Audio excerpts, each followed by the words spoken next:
Vayakhel pekudei. Vayakhel is to assemble, and pekudei is to give an account.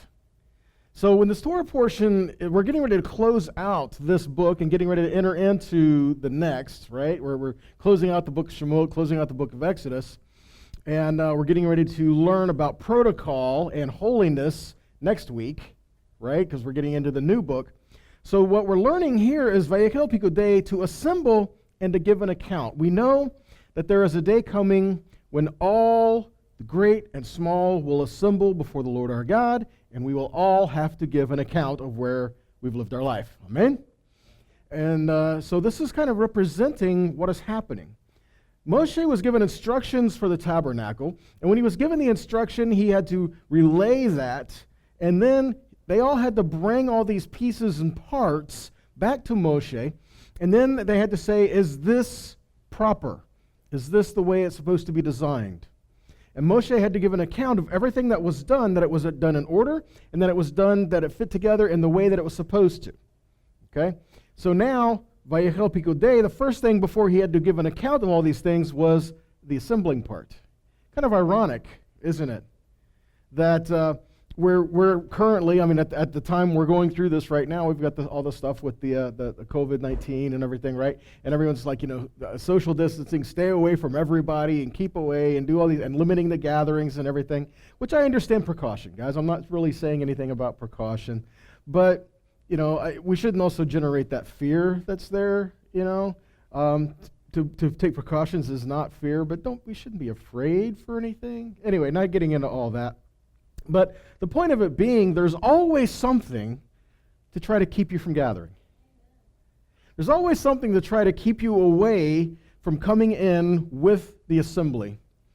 Vayakhel, and he gathered. Well, this was the part of what was happening. All the people had to gather together to give all the pieces and the parts of the tabernacle so that an account could be given and so that an account could be made about it.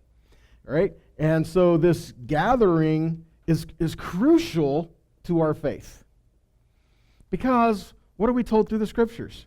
We're told that we're supposed to gather to learn. We're supposed to gather to teach. We're supposed to gather to encourage one another. We're supposed to gather to help each other. We're supposed to do all these things in gatherings. Well, the hard part is when we're not gathered, we're not connecting.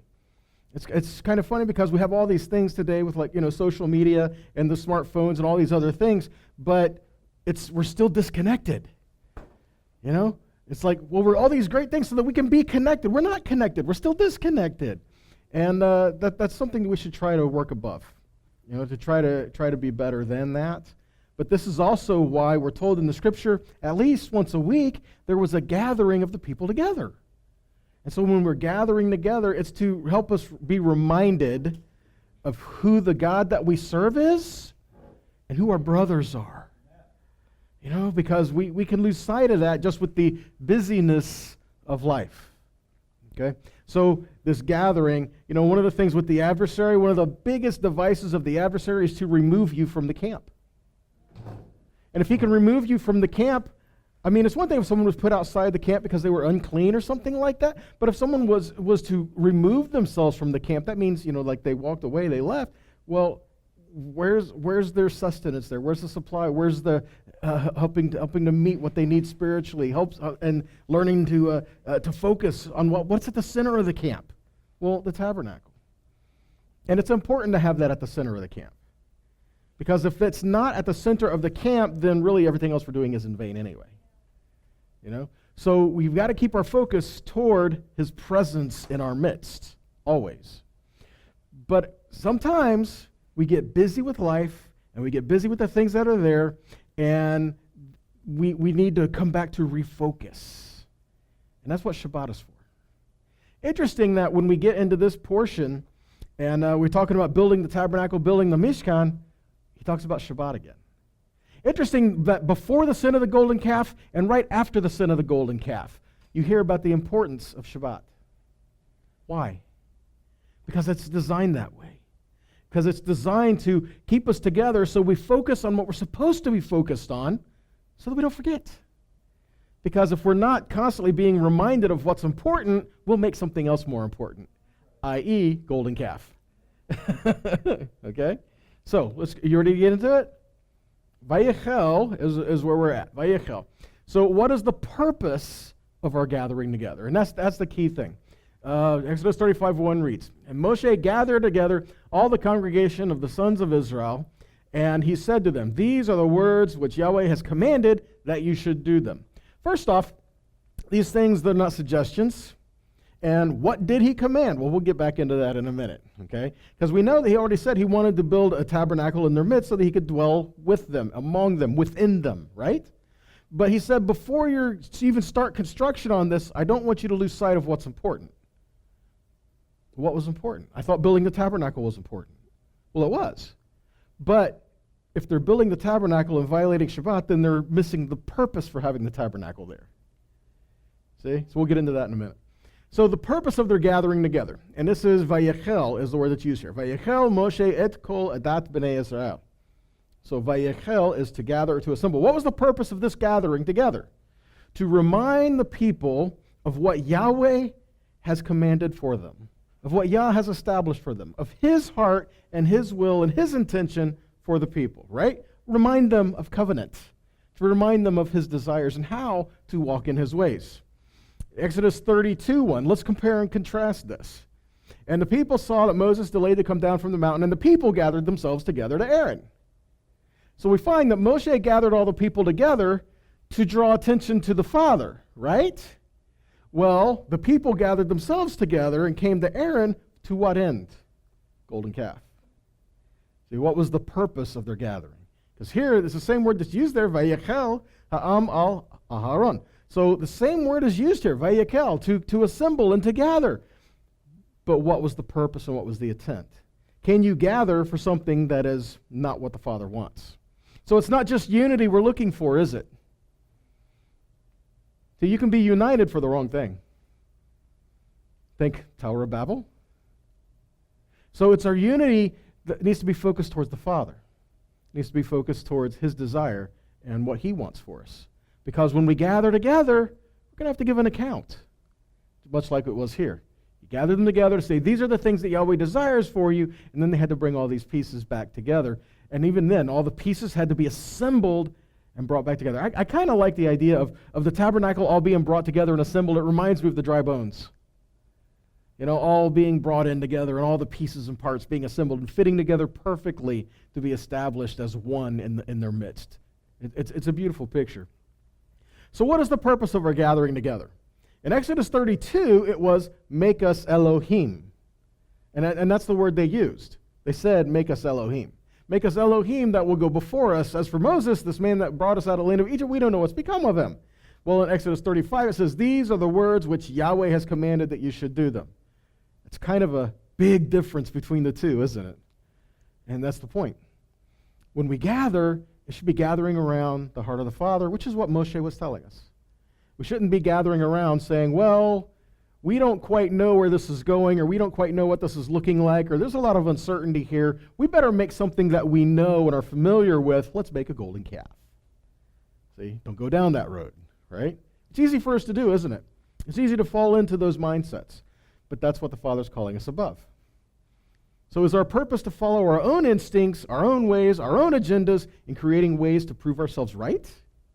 Or is it to gather to develop a heart of obedience to the God of Scripture so that we become the royal priesthood and the holy nation that he desires for us to become? See? Big difference. Acts 15, 19 to 21. Yeshua's Talmidim, when they were saying, when we're gathering together, to what purpose, to what end, and what should we be doing? How should we be living our life? How should we be conducting our affairs? And remember, this was written in accordance with the Gentiles coming into faith. Okay, this was not just something that was written, this was just for the Jewish people, right? No, this was in regards to there are Gentiles who don't know anything about the Messiah, don't know anything about the God of Israel, don't know anything about the covenant, don't know anything about anything, but they have come to the realization that they know that he is God. And they want to serve him. The problem is they don't know how. And so they're coming in and creating havoc all over the place. So what are we to do? Well, the ruling was, let's start by giving them just these 4 things, and then there was a 5th to kind of get them going forward. right? So what were the 4 things? It's funny because it was things like regarding idolatry, rules of kosher, things like that. But the 5th one often gets overlooked. What are they? Acts 15, 19 to 21. To abstain from the things polluted by idols, and from sexual immorality, from what has been strangled, and from blood. What's the 5th one? For from ancient generations Moses has had in every city those who proclaim him, for he has read every Shabbat in the synagogues. So what he's saying is that Moses is read in every Shabbat in the synagogue. So is that just a statement, or are they saying, go to the synagogues on Shabbat to hear the Torah taught? And that's what it is. Because they're going to the synagogues to hear the Torah proclaimed so that they could learn. So these 4 things was a starting point in their faith. Interesting, because even today, how many people really understand some of these things? Things like abstain from things polluted by idols. Well, talk to idolatry to people today. They really don't have a concept. But then, well, I don't bow down to an idol. Okay, but it doesn't have to be that. Or sexual immorality. Wow, have you looked at the world? Which was also involved in idolatry, right? Because how did they worship the idols? Well, that was part of it, right? Things that have been strangled. That has to do with kosher. And abstaining from the blood, that has to do with kosher. So again, because we aren't taught the things of clean, unclean, holy, common, and what the Father is telling us, we don't even get this basic concept of these 4 things that the disciples thought were important in the first century church. But this was the starting point for them. Then go to the synagogue on Shabbat to hear the Torah taught every week. So that way it's a step-by-step process. You start here and then you live your life as you go. And that's what Shabbat is for. It's a reconnect. And that's why the Father's given it to us like that. So that we can reconnect, not just with Him, but with His people as well. Creating community and building legacy is a point. Rabbi Jonathan Sachs puts it this way. All your children shall be learned of the Lord, and great will be the peace of your children. That's Isaiah 54:13. And he says you should read not your children, but your builders. Because in some translations, the words for children can also be translated as builders. So he says you should read it not as your children, but your builders. So it would read, your builders will be learned of the Lord, and great will be the peace of your builders. Because what are we supposed to do with our children? Teach them. Teach them to do what? To restore. To bring reconciliation. To build the kingdom here. So our children are builders. Are we equipping them and giving them the tools they need to do the job? Right? When scholars become builders, they create peace. If you seek to create a community out of strongly individualistic people, you have to turn them into builders. And this is what Moshe did in Parsha Vayakhel. Strongly individualistic people remain individualistic people unless they can find something to get on board with. And that's what happens here. Moshe gets them a common goal. Let's get this tabernacle done, guys. Let's build this so that the Father can dwell in our midst. Much like here, we need to learn to establish His kingdom here, and we need to learn to dwell and restoratively and to bring peace here. We need to build that because the world is constantly trying to tear it down. Okay, so we need to be builders of peace. What we learn is that the natural teaches us about the spiritual. What did Paul say? What comes first, the natural or the spirit? Well, here's an example. You are born, and then you are born again. Right? So what comes first, the natural or the spiritual? The natural. First there was Adam, and then there was the second Adam, Yeshua, right? The last Adam, right? So now we have this. So what comes first? The natural. Well, we learn in the natural sometimes what the Father is trying to teach us in the Spirit. Because sometimes we need to see something to get it, And sometimes it's not just, okay, we can hear something and we might not grasp the concept. But if you show us, now we got it. And guys, that's one of the reasons why Yeshua came, to show us, right? So what is it, some of the things He was trying to show us? Well, how about this? Build a sanctuary. Okay, but we say, but we are the sanctuary. Okay, but how can you say we are the sanctuary if we don't know how the first one was built? We first have to learn what the sanctuary is, how it worked, how it functioned, what it represented, then we can see, do I line up with that? And if I line up with that, then I am preparing a sanctuary for him to dwell. Okay? Otherwise, we can say something and have it completely abstract. What happens when we make something abstract? Well, abstract, we make it completely subjective, and then we can kind of twist things to see what we can get away with. But when something is concrete, it's different, right? And sometimes to build something will cost you something, will it not? Build a house, see how much it costs. Ain't cheap, especially if you use good stuff, especially if you have good help, right? So anything that you build will cost something. Are we prepared to make the sacrifices to build the kingdom here? That's tough, but that's what we're supposed to do, right? It will cost us. Exodus 35:2. Now we're in verse 2. So verse 1, he says, this is what Yahweh has commanded you. What has he commanded you? Now we're talking about getting ready to build the tabernacle, right? So what's important? 6 days, work will be done. You see that? This is what God has commanded you. 6 days, work will be done. On the seventh day, you shall have a Shabbat of solemn rest, holy to Yahweh.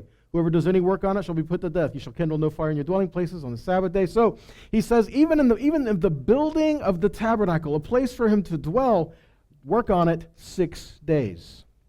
The seventh, you are not to work on it. And guys, if you were given the task to build the tabernacle and you really wanted it here, wouldn't you be like, we're working 3 shifts every day, we're working every day, sun up to sundown until this is done. We want to get it here as fast as we can, right? But Yahweh said, work the 6 days, don't work on the seventh. Because can we say that we're working the seventh day to build a place for him to dwell if we're profaning it while building it? Make sense? So Shabbat. For Yah, Shabbat was the last day of creation. He created on the 6 days, and it says in the seventh day, he stopped creating. Okay? It's not just like he rested. He was so tired, he was so exhausted, he just couldn't possibly do anything else. No, he said, the Shabbat is to cease, to stop. So he stopped creating. Okay? And think about this. What day was Adam created? 6th day, right? So his first full day was Shabbat. His first sundown that he experienced was going into Shabbat. His first sunrise he experienced was on Shabbat. Wow, isn't that amazing? What a picture. I created you, I fashioned you, I formed you, and I want you to rest with me. And the first thing that Yahweh blessed was Shabbat. Genesis 2:3, so Yah blessed the seventh day and made it holy, because on it he ceased from his work that he had done in creation. So before the people could even start to prepare a place for Yahweh to dwell, what do they have to do? They have to prepare themselves. Before we could say we're going to build a place for him, we have to make sure that we're in the right frame of mind to do it. We have to make sure we understand the task. We don't have to know all the ins and outs of it, but I gotta do my part, right? What if my part is to carry the wood? I carry the wood, he measures it, he cuts it, all that, right? What if my part is to carry the wood, but I don't want to carry the wood, I want to do something else? Is it going to go as smoothly as it should? No.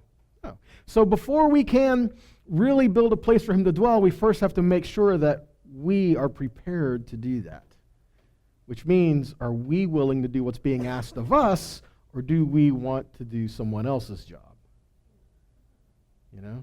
Who are we building the tabernacle for? For him or for us?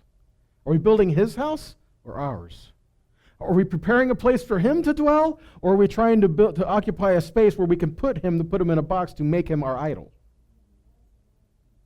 Big difference, right? So they stopped the physical work in the building to focus on the spiritual rejuvenation that is Shabbat.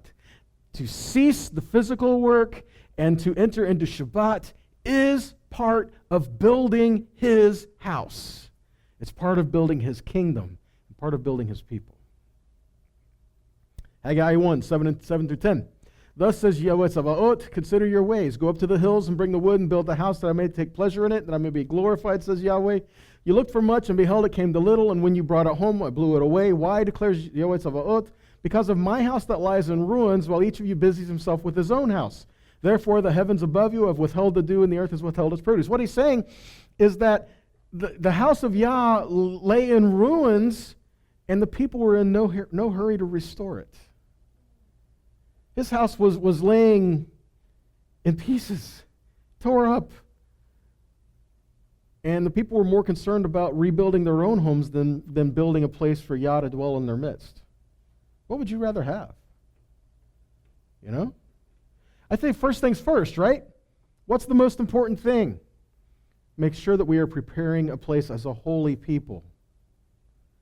Make sure we are prepared to be with Him. Prepared with what He desires.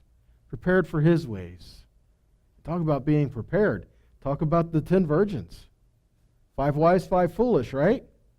Notice, all virgins, all waiting for the bridegroom. At some point, they all had oil and fire in their lamps.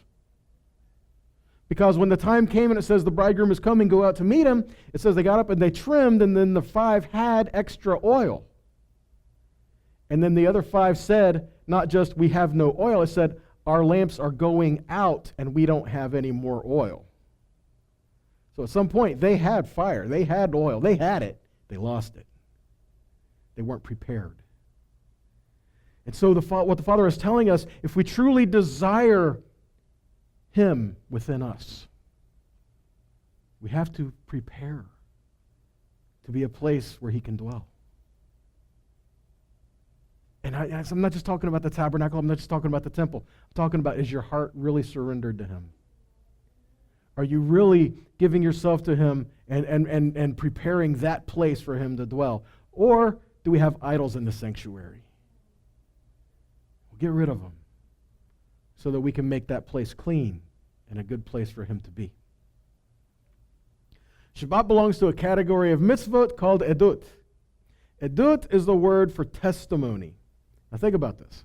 When we keep Shabbat, we're giving a testimony, aren't we? What are we testifying to? That He is our God. That He is the one that we serve. When Yahweh says that the Shabbat is a sign for you, the word sign is the same thing that we would use for a wedding ring. It's a sign that you do not belong to you. It's a sign that you belong to somebody else. So when we say, no, we are honoring Shabbat, we are keeping Shabbat, we are testifying to the fact that Yahweh is our God. We serve Him. We serve nobody else, including ourselves. Exodus 31:13. You are to speak to the people of Israel and say, above all, you shall keep my Shabbat. This is a what? Sign between me and you throughout your generations, that you may know that I, Yahweh, sanctifies you. Why did He say this is a sign for you? So that we will know that He sanctifies us. We are not trying to keep Shabbat so that we can be sanctified. No, we are keeping Shabbat as a reminder that it is Him that does sanctify us. He is the one that redeemed us. He is the one that sets us apart. And so when we keep Shabbat, we are resting in Him, and He is setting us apart. And it kind of is from the world, isn't it? Think about all the world activities that go on Shabbat. You know, even activities that only happen one day a week. What day is it? Shabbat. You know, and oftentimes, you know, we're in a position where, you know, our kids, do we get them involved in worldly activities or do we get involved in Shabbat? We have those choices to make. Which one is it?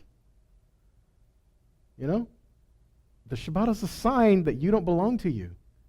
And there's no faster way to set you apart, isn't there? Verse 14, you shall keep Shabbat because it is holy for you. Everyone who profanes it shall be put to death. Whoever does any work on it, that soul shall be cut off from among his people. 6 days' work will be done, but the 7th day is a Shabbat of solemn rest, holy to the Lord. Whoever does any work on the Sabbath will be put to death. Keep in mind, guys, the Shabbat is not just the time of, okay, I better stay in bed and do nothing. That's not what it is. Again, to rest is not just to cease work. Okay? To rest, it means to rest in Him, to seek Him, to be rejuvenated spiritually. Okay? Plus, to keep in mind, read through Leviticus 23 where it says, well, Shabbat is a holy convocation. That's a public assembly. That's a called out gathering. You know, that's a public thing. Well, Israel didn't do it. I beg to differ. They lived it. You know, every day of the week for 40 years, they were centered around the tabernacle. So that's why you didn't see the distinction made when they were in the wilderness. That's why they stayed in their tents, because they were there. Us? No, we're all over the place. That's why Scripture says, don't forsake assembling yourselves together, even now. You know? Verse 16. Therefore, the people of Israel shall keep Shabbat, observing the Shabbat throughout their generations as a covenant forever. And we see these kind of things like Romans 11, Ephesians 2, Galatians 3. Who is the people of Israel? Whether you're natural born, grafted in, whatever the point is, you are part of a people called Israel. So who's the Shabbat for? You can't say, well, the Shabbat's for the Jews, but the Gentiles. No, because if you are his, you're no longer Jew or Gentile. You are part of a people set apart as Israel. 17. It is a sign forever between me and the people of Israel that in 6 days Yahweh made the heaven and earth, and on the seventh day he was rested and refreshed. Here's the point. I'm not going to use a lot of scripture on it, but you can look it up. Where was Yeshua on Shabbat? In the synagogue. You know, we say, well, no, see, the first century church, well, they met in the homes. Yes, they did. They met in the homes. You know where else they met? In the temple. You know where else they met? In the synagogue. Not one of these was given to replace the other. They each had their different functions, different purpose. Okay? So Luke 4:16. So when he went to Nazareth, where he had been brought up on Shabbat, he went to the synagogue, and what's it say? As usual. So he went to Nazareth, and then as usual, and some translations say as his custom was. Well, what does custom mean? It means this is just what he did. So where was he on Shabbat? In the synagogue. Luke 13:10. So Yeshua was teaching in one of the synagogues on Shabbat. Where was he? In the synagogue on Shabbat. Shabbat is a time for good. Okay, you say, well, what is good, right? Shabbat is a time for rest. It's a time for healing. It's a time for restoration. And it's a time to connect. And that's our purpose of gathering. To help each other out. Sometimes that rest is giving each other a little bit of encouragement when we see each other. And sometimes, and you say, well, I don't really feel like I need, well, no, you don't know. Maybe you're the missing link there. You know, maybe you being there is what somebody else needs that day. Can I share something with you? It's not all about you. It's about him. And when he's called us together like that, when we're all gathered in together with all of our different personalities and everything and all of our different gifts, it's a good thing. And we're all coming in for one purpose, right? Isaiah 58, 13 and 14 says, if you hold back your foot on Shabbat from pursuing your own interests on my holy day, if you call Shabbat a delight, Adonai's holy day, does it say it's the Jews' holy day? No, it's Yahweh's holy day. It's Adonai's holy day. If you call Shabbat a delight, Adonai's holy day, worth honoring, then honor it by what? Not doing your usual things or pursuing your interests or speaking about them. And if you do, you will find delight in Adonai, and I will make you ride on the heights of the land and feed you with the heritage of your ancestor Yaakov, for the mouth of Adonai has spoken. Isaiah 56 says, here's what Adonai says, observe justice, do what is right, for my salvation is close to coming, my righteousness to being revealed. Happy is the person who does this, anyone who grasps it firmly. Who does what? Happy is the person that does what? What's it say? Who keeps Shabbat and not profane it, and keeps himself from doing any evil. A foreigner joining Adonai should not say, Adonai will separate me from his people. Likewise, the eunuch should not say, I'm a dried up tree. For here's what Adonai says, as for the eunuchs who keep my Shabbats, who choose what pleases me and holds fast to my covenant. Verse 5, in my house, within my walls, I will give them power and a name greater than the sons and daughters, and I will give them an everlasting name that will not be cut off. And the foreigners who join themselves to Adonai to serve him, to love the name of Adonai, and to be his workers. all who keep Shabbat and do not profane it and hold fast to my covenant. I will bring them to my holy mountain, make them joyful in my house of prayer. Their burnt offerings and sacrifices will be accepted on my altar, for my house will be called a house of prayer for all people. So we've heard that part. My house shall be called a house of prayer for all people, right? But how many of you knew that that was in the context of keeping Shabbat and coming in and bringing your offerings? See, context, right? Jeremiah 17:21 says, tell them that if they love their lives, they must not carry a burden on Shabbat, not carry a load on Shabbat. I believe this could be physically and spiritually and mentally and emotionally and all that. Shabbat's supposed to be a delight. I understand sometimes our state of mind doesn't always allow for that. Thank God he is gracious and merciful, right? But the intent is Shabbat should be a joy. We shouldn't carry a burden on Shabbat. We shouldn't have to, be overloaded with work and physical labor, nor should we have to carry, the emotional burden either. We have to learn to rest in him, They must not carry anything through the gates of Jerusalem or carry anything out of their houses on the Shabbat. They must not work on the Shabbat, and they must observe it as a sacred day as commanded to their ancestors. Their ancestors did not listen to me or pay any attention. Instead, they became stubborn. They would not obey me or learn from me. Tell these people that they must obey my commands, that they must not carry a load through the gates of the city on Shabbat, that they must observe Shabbat as a sacred day, must not do work on it. Wasn't that the message of all the prophets? Repent, return to the Lord your God, and keep his word. Well, that's what he was telling Jeremiah here. The people were not honoring Yah by keeping covenant and showing that covenant. So he was calling the people back to that. So after all of this, after we're giving the importance for the Shabbat, after we say you work the 6 days, don't work the 7th, now they can go through with the plans for the Mishkan and to start getting the pieces together. Okay? So what does that look like? What does this have to do? Well, what's the important thing in order to get the Mishkan going? The offerings. Because they had to bring the gold, the silver, the precious stones, the wood, the linen, the fabric, all this stuff had to be brought, right? Where'd that come from? The people had to bring it. So the people had to give of their time, their talent, and their resources.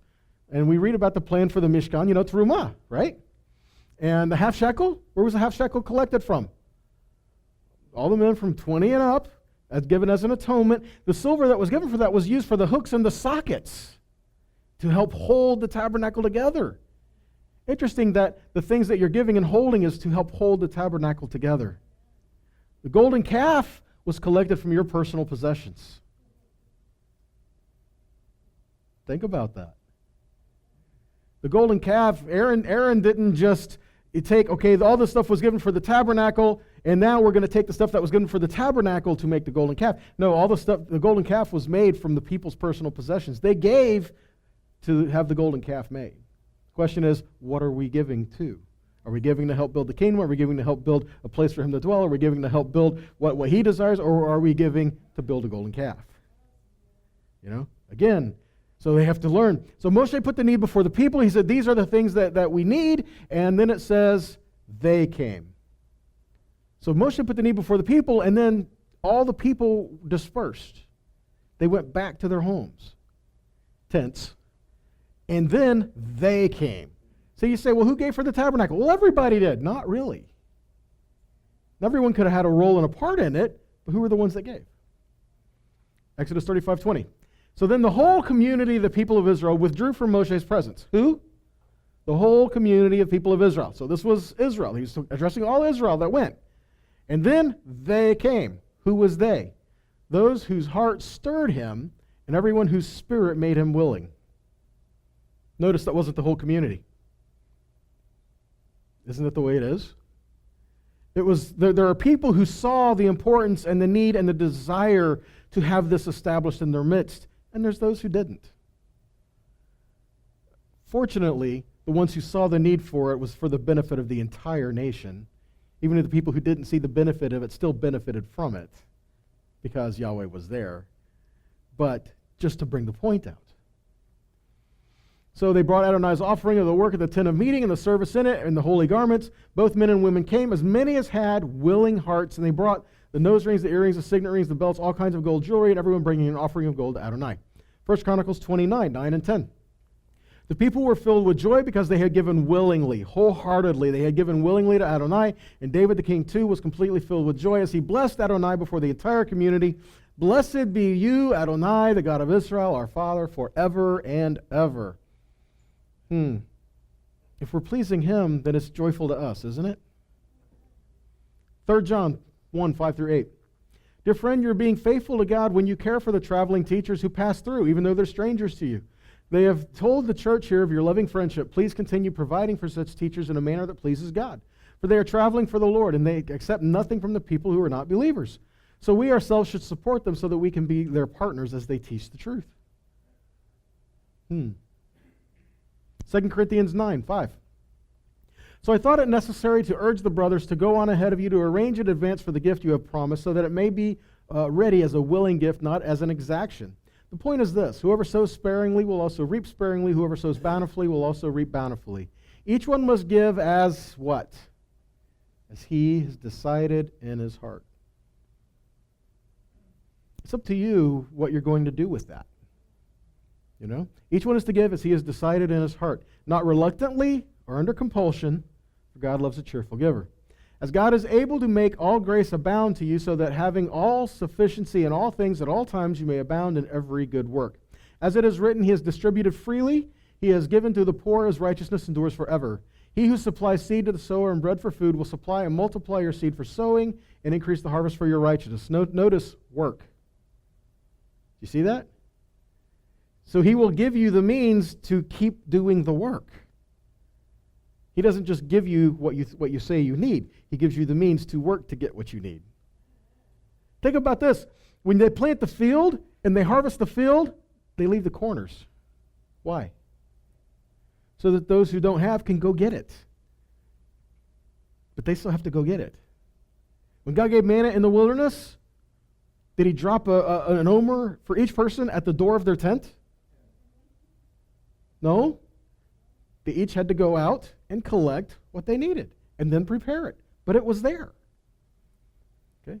So sometimes Yah will give us what we need, but he'll give us what we need by the means of working to get it. And that's in many different ways. And yeah, I believe that's spiritually and physically as well. You know, here's a great example. He gave us his word. If you don't read it, you're not going to get anything out of it. You have to do the work. You have to read it. You know? If you feel it's important to learn some Hebrew to have a better understanding of the word, then you need to learn Hebrew. You know? You can't just look at it and say, well, maybe someday. No, if you really want to get that understanding, you have to do it. See, so Yahweh has given us the means and the capability to do it. Now, some are faster than others, but we all need to do the work. And that's what he's telling us. We're all part of the community. We all need to learn to work together to build what he's desiring in our midst and in our hearts, right? So, verse 11, so you'll be enriched in every way, to be generous in every way, which through us will produce thanksgiving to God. For the ministry of the service is not only supplying the needs of the saints, but also overflowing in many thanksgivings to God. When you give to the kingdom, you not only get a blessing back, but you're blessing others, and some people you may never know. You know? Because like I said, it's not always about you. And who knows how far-reaching one act goes? Just one act of kindness, who knows how far that can go? Who knows how what we do today can impact someone down the road, tomorrow, next week, next month, next year, years from now? You don't know. So what do we need to do? We need to build his kingdom, we need to be builders, and we need to bring restoration. Part of building is restoration. Right? You see something that needs repair, needs broken, do you just tear it down and start over? No, you assess it to see if you can restore it. If it can't be restored, then you knock it down and build over. But you always look to try to restore first, right? That's what the Father's asking us to do. When we're praying, his kingdom come, okay, is it just something we say, something we pray, or are we working it? Are we doing it? We have something to do, guys, and we need to make sure we're out there doing it to show his kingdom here, right? Exodus 36, 1 and 2. So Moshe summoned Bezalel and Oholiab. Bezalel is in the shadow of God. Interesting. Bezalel is in the shadow of God. And Oholiab is in the tent of his father. So Bezalel was the foreman for building the tabernacle, and Aholiab was the one to help him. In the shadow of God and in the tent of his father. What amazing pictures, right? So where do you dwell in the shadow of God? To dwell in his holy place, right? Even in my mind is even alluding forward to Psalm 91. He who dwells under the shadow of the Almighty. Word shadow, Bezalel, in the shadow of God. So in my mind, to dwell in the shadow of the Almighty is a picture of dwelling in his tent. So he summoned them and every craftsman to whom Adonai had given wisdom. Not just wisdom, but check it out.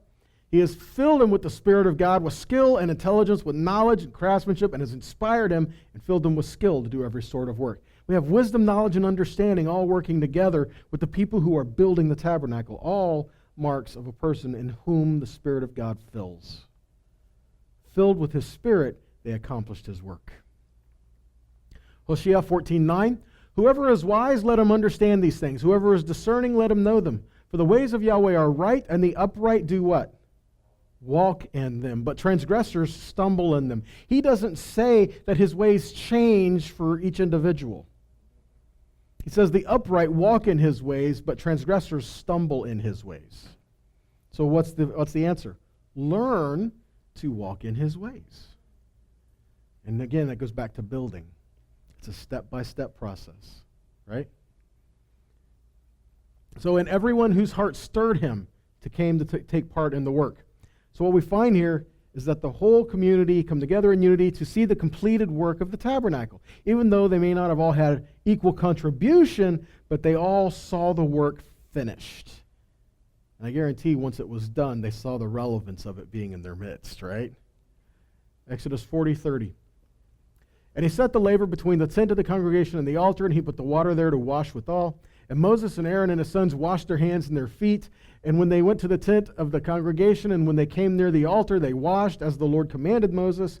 And he reared up the court round about the tabernacle and the altar, and he set up the hanging of the court gate. So Moses finished the work. Don't you love that? So Moses finished the work. Who finished the work? Talk about having a right attitude, a good attitude, right? And that's the thing. All these people standing there who did all the work, and it says, and Moses finished the work.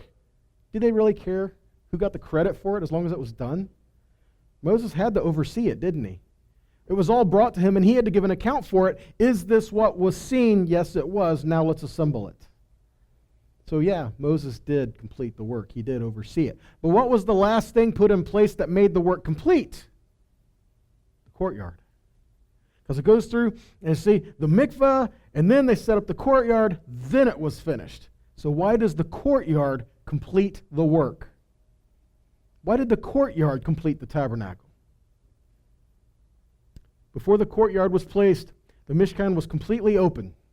It was approachable from all sides, and it was exposed. There needed to be boundaries that were set between holy and common. There has to be boundaries for order. Because if you encroach a holy space and you were unclean, what would happen to you? So if there were no boundaries around the courtyard to show you where that line for the holy space was, and you were just out walking, and you crossed the line, that's not metaphorically. Because the Levites were there to guard the sanctity of the holy things. If you encroached something on the holy space, you were met with force. So, there has to be boundaries. And setting up the courtyard is to ensure there is only one way in. There's only one door. You can only go in this way into the tabernacle. And you had to follow the right order. And you had to go the right way. You couldn't just say, I want to go into the most holy place and just charge in. Nor could you dig under. Or a paratrooper. You had to follow protocol. And you had to go in this way. So think about this. What finished the work was the boundaries that were establishing it, to separate it, to make it holy. Because is something really holy unless you know what is normal, common, right? Now put it in this context. The 6 days of the week, they're the normal, they're working. The holy, the seventh, was set aside and established as holy. That's called boundaries, people. The Father established boundaries for the Shabbat. He established boundaries for the tabernacle. He established boundaries for his kingdom. And all of these was to show that there's a better way, and a way that he desires for us to live. So let's be found doing it. Amen? All right. The sanctity of the Mishkan was guarded and protected by Moshe. Numbers 3:38. But those who encamp before the tabernacle toward the east, even before the tabernacle of the congregation eastward, shall be Moshe, Aaron, his sons, keeping the charge of the sanctuary for the charge of the children of Israel, and the stranger that comes nigh shall be reprimanded very lightly. No. What's it say? Slapped on the wrist? No. What's it say? Put to death. John 5:46 and 47. For had you believed Moses, you would have believed me, for he wrote of me. But if you believe not his writings, how you will believe my words? There has to be boundaries to the holy things. If there are no boundaries to the holy things, then listen, nothing is holy. And to call something that is holy common or even profane, we're in dangerous territory there. We have to be mindful of the holy things. Because just because we're in a different generation and there's no tabernacle in our midst does not mean holy stops being holy. See, so we need to be mindful of what is holy. Because if we say, well, we're supposed to be a holy people, but if we have no idea what that means, how can we say that we are? You don't even have, if we have no idea what we're saying, so we have to learn what's holy. We have to learn what happens when we do not regard holy as holy, right? Exodus 40:33. So again, he erected the courtyard around the tabernacle and the altar. He set up the screen for the entrance of the courtyard, and the cloud covered the tent of meeting, and the glory of Adonai filled the tabernacle. This was the goal. This was the heart. This was the plan, to have Yahweh in our midst, but yet he was there, and what we find, this book ends on a cliffhanger, because it says, but they couldn't go in because the glory was there. But if the glory was there, and that was the point, and to have communion with him and to have relationship with him, but we can't go in, what happens? We pick it up in Leviticus.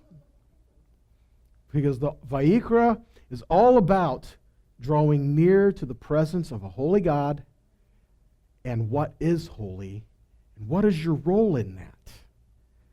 See? So Leviticus tells us, as a holy people, how then should we live? How do we talk about the holiness of God? How do we be a people set apart? And how can we come into his presence? Because he says we can. So how do we do that? He made a way. Amen? We'll learn about that coming up soon. Let's all stand.